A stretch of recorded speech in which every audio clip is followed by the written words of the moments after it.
to drive because you essentially had a helicopter. Good old Jackie, 81 today. Even remotely related to anything you'd ever driven before?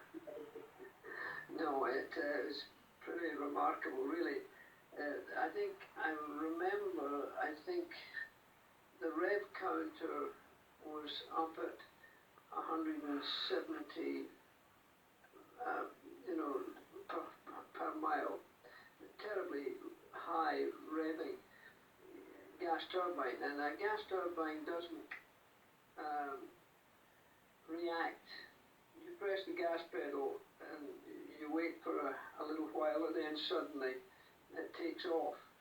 And when you have to brake at the end of the Mulsanne Strait, there's no engine retard, no engine braking, as well as, of course, braking with the pedal, the brace pedal.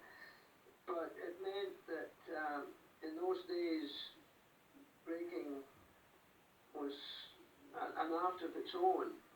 And certainly with the gas turbine, it meant that you were braking much earlier than you would have been in, let's say, a normal engine car, because when you're going down through the gears, you're retarding as well as the actual brakes.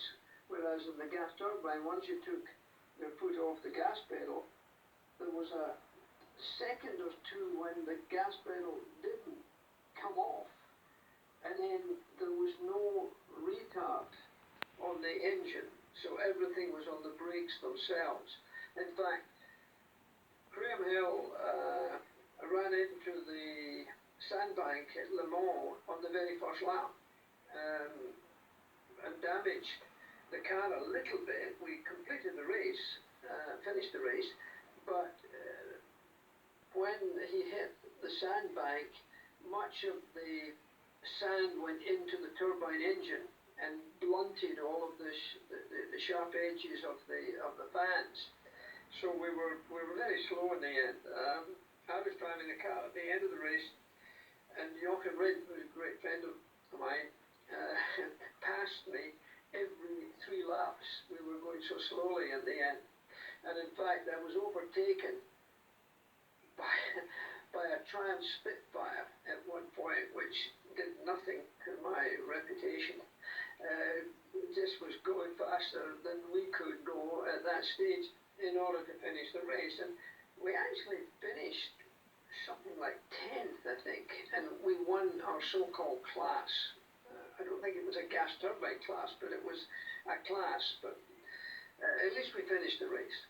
Well, Le Mans has always had that, hasn't it? Right from the very beginning, it was to prove that automobile technology was safe, that it worked, and it's been at the forefront of introducing these new technologies. We've got a hydrogen-powered car they're looking at for the future, which will be the safety car in our virtual race this weekend.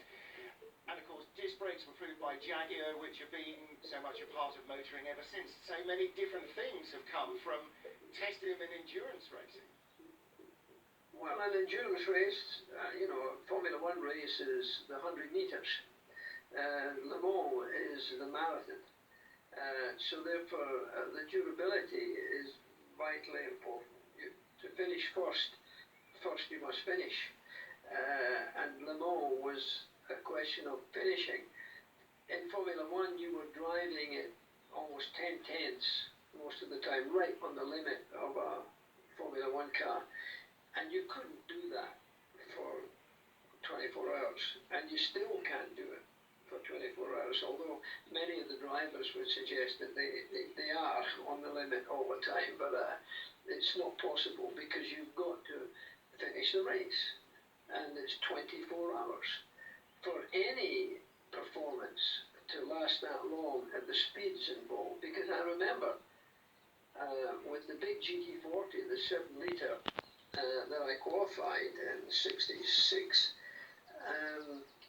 I was doing 240 miles an hour down the Mulsanne Strait when the gull wing door flew open and the car took off and wasn't flying straight, was flying at an angle. And luckily the door actually came off eventually. To begin with, it was up, and that's what raised the car off the racetrack. But fortunately, I was going so fast in that car that it finally just destroyed the door. And luckily, I managed to get the car down on four wheels, because people like Joe Bonnier later on lost his life